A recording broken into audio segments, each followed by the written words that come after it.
Hi everyone, welcome or welcome back to the Grand Duke Dmitri video series. We are in 1935 today. A brief recap, the previous video was a diary entry from 1915. In February 1915, Dmitri and Maria both took the train to Tsarskaya Selo from Petrograd and had lunch with Nicholas and Alexandra. Dmitri was very pleased with the reception they received, even though they were kept waiting for a little while. And then that evening he spent at a party given by a mysterious man named Nikashidze, whom I haven't been able to find any trace of so far.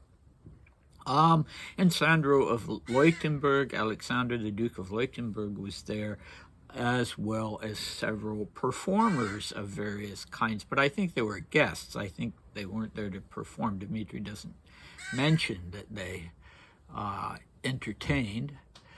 Anyway, now we're in 1935, as I said, and the last 1935 speech, Dmitri was talking about trust, earning the trust of Kirill, who he now acknowledges as the sovereign emperor, and earning the trust of the Russian people in Russia, not just the emigres. All right, we've reached the last of the speeches that are contained in the Young Russia publication. This one is in 1936 at the Young Russia Conference in Paris on 20th January. So here we go. Young Russians, I greet you and through you the whole party at the beginning of what will be a decisive new year. 6 months have passed since my first appearance before you. Much has been accomplished in that time, but immeasurably more remains to be done. New obstacles and challenges await us. Face them bravely and look boldly toward the future. Let each of you remember the responsibility you took upon yourself when you joined the ranks of our party. Let each of you remember that the Young Russia movement is the only Russian movement at the moment because it alone has a complete and comprehensive ideology, a complete system of ideas, and it alone has developed in accordance with the real processes of Russian life, relying not on chimeras but on facts. The Young Russia movement is also the only Russian party, the only coherent political organization with a well-developed organizational doctrine, an already formed hierarchy, and disciplined cadres. The Young Russia movement mobilizes the forces of its fellows to fight for certain ideas, openly proclaimed and fully agreed upon. It is alien to all reticence, all backward thinking. It is also alien to personal motives, petty squabbling, backstabbing, slander, and whispering. Can the same be said about the opponents of the Young Russia movement? Our opponents often throw the word provocation at us. Provocation of whom and to what end? Provocation only occurs where ambiguity reigns, where everything is clandestine and hidden. Young Russians on principle conduct their work openly, write openly, speak openly. There is and can be no conspiracy because Young Russians don't need any kind of operetta style playing at revolution.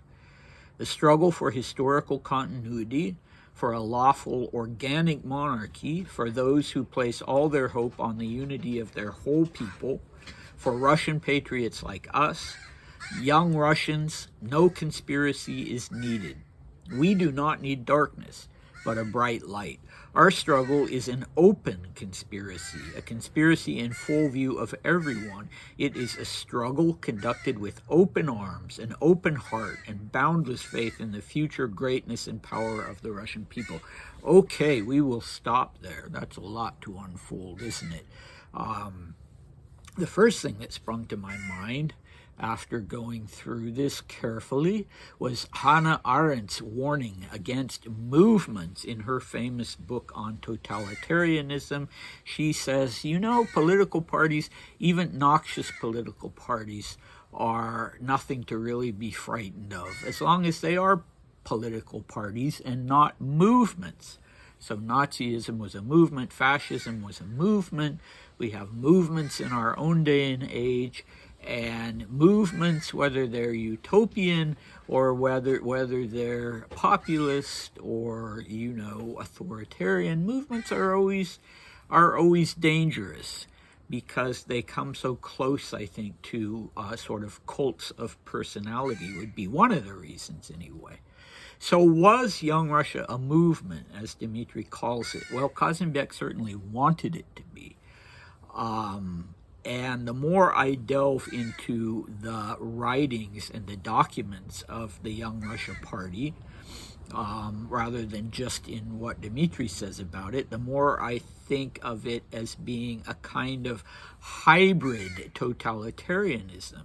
Not communism, not fascism, kind of a combination of both, with some sort of Soviet ideas, but the fascist trappings on the outside. And what we don't see in Dmitri's speeches, what we see in the Young Russia documents and the things they're saying to each other, is that, they're not using the word totalitarian, but that's basically what they have in mind. They want there to be a government in Russia that is like the Soviet government, in the sense that it controls everything. And everybody is expected to be a part of it. And Russianness will be defined by it. And, Kazanbek may be an idealist, he's certainly a utopian, but this sort of thing always ends badly. And I really wonder what Dmitri thought about it in private, and if that had anything to do with him actually breaking with the party in 1939.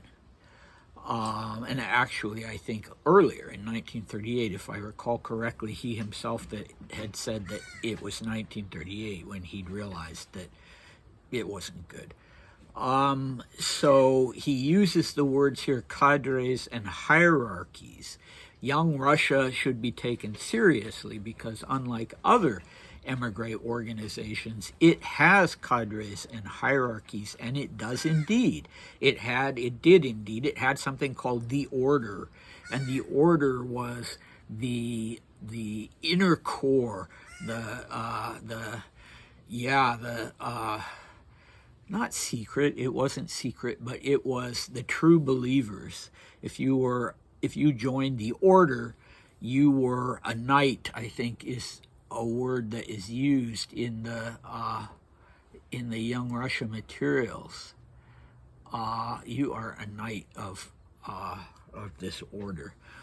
And in fact, I discovered that in 1936, Kazanbek wrote a letter to Dmitri as the chairman of the main council of the Young Russian Party, telling him that in the future there would not be as direct an access to the order as had previously been the case, and you couldn't just be enthusiastic and on that basis be admitted into the order, that it was going to be more exclusive and more serious and possibly more secret, because recall this speech was given in January, so I don't know the date of the letter, but it may be that it had been later, and this decision was made to make the order truly exclusive and secretive. And so Kazanbek, in his letter to Dmitri, told him that from now on, the order would become, and I quote, a selection of our best, most reliable, and most useful workers who are ready to commit themselves to a lifelong obligation. Okay, so previously, yeah, admission had been easier, but now they're weeding out all the people who aren't willing to make this their whole life.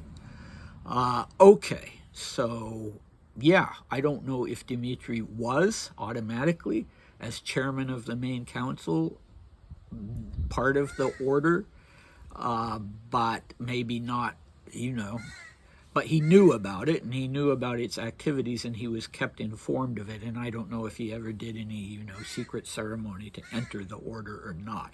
That's honestly not the sort of thing that would appeal to him. And I think there's a lot of him in this speech when he talks about no conspiracy, everything in the open. I think that's what he wanted. No deliberate provocation. We're not going to go out there and be provocateurs in any way. And we are, if we're a conspiracy, then we're an open conspiracy. And I think that was, actually really important to him personally. After all, he'd been part of a conspiracy, the Rasputin conspiracy, the conspiracy against Rasputin, which was also equated in some circles as a conspiracy against Nicholas, against the emperor. The head of the provisional government, Alexander Kerensky, had actually praised Dmitri for being part of a conspiracy aimed at the throne, at Nicholas. Yeah, that was, not really true, but anyway, I think, a conspirator was not something Dmitri wanted to be. He would have liked the idea, I think, of being, back in 1921, of being a kind of spy master and having his intelligence gathering operation, but he didn't want to be a conspirator. Who were these opponents, by the way? I think he's made it pretty clear throughout these speeches that the opponents were the right-wingers who looked to Germany looked to Nazi Germany as the group that was going to break the Soviets. If they happened to also take over Russia, well, tant pis, right? But yeah, this was the opposition, I think. The people who were accusing the young Russians of being Soviet fellow travelers. All right, let's see. Provocation, yeah. I guess they were being accused of being provocateurs, and again, I don't see Dmitri doing that. Dmitri could be angry and contentious, but not trying, to provoke specifically with the aim of provoking anybody. For instance, when he gave his press interviews at the end of 1938, I don't see him trying to be a provocateur, even though he was outspokenly opposing what Vladimir wanted. All right, now this reference to operetta style playing at Revolution, well, that is pure Dmitri. That use of operetta, that goes back all the way back to the beginning of his diaries, as I've seen. I don't have his real childhood diaries, just his adolescent diaries. He's always afraid of looking ridiculous. He's always scornful of other people who look ridiculous in the sense of they're like characters out of some silly operetta like Gilbert and Sullivan or something. He very much feared looking like that himself, and he very much scorned people whom he saw as behaving that way. So that is definitely something, those are definitely words that came from him and not from Cousin Beck. This idea of playing at Revolution, when he says that, playing at revolution, does he mean to say that they're not revolutionaries at all, or does he mean to imply that they are, but they're not playing? They're dead serious. You know, we see how young Russia is kind of, playing footsie with this idea of being the new generation of Russian revolutionaries, with continuity, even going back to the revolutionary movement in Russia in the 19th century. And they're not playing. That's what I think he's saying. He's saying it's an open conspiracy, right? So it's not like clandestine revolution, but it was one of the official goals of the party. One of the published and open goals of the party was to bring about a monarchist revolution in Russia, but a revolution that would establish something that they called Soviet monarchism. Okay, and he talks about organic monarchy, and I think organic monarchy is along the same lines as Soviet monarchy. Organic meaning, I guess, that it comes from the people, right? I think that's what he means by that word. All right, and what they want is the greatness and power, is Russia's future greatness and power, not Russia's. No, the future greatness and power of the Russian people. Aha, but this is, whether or not Dmitri thought of it that way, Cousin Beck certainly would have thought it that way, that it's disingenuous to say the greatness and power of the Russian people, because it's going to be the greatness and power of Russia, and all the Russian people, whether they like to or not, are going to submit to this system in this sort of utopian idea of what Russia will become, with these alarming tinges of totalitarianism. But okay, the future greatness and power of the Russian people. Now people, the Peter the Great tradition, something that Dmitri had always supported, was that Russia must be a great power. Russia must be a geopolitical great power. But in young Russia, they're not primarily talking about a geopolitical great power. I'm sure they wanted that. But this is very populist. So this is more like, it's going to be all about the Russian soul. It's not going to be about geopolitical greatness. That is hopefully a byproduct. And so, that's the kind of thing that Hannah Arendt would look at and say, this is kind of heading in a dangerous direction.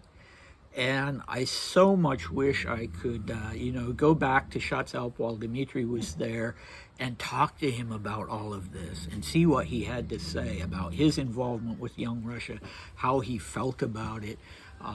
Afterwards, what specifically had, if there was something specific, had led him to break with the organization.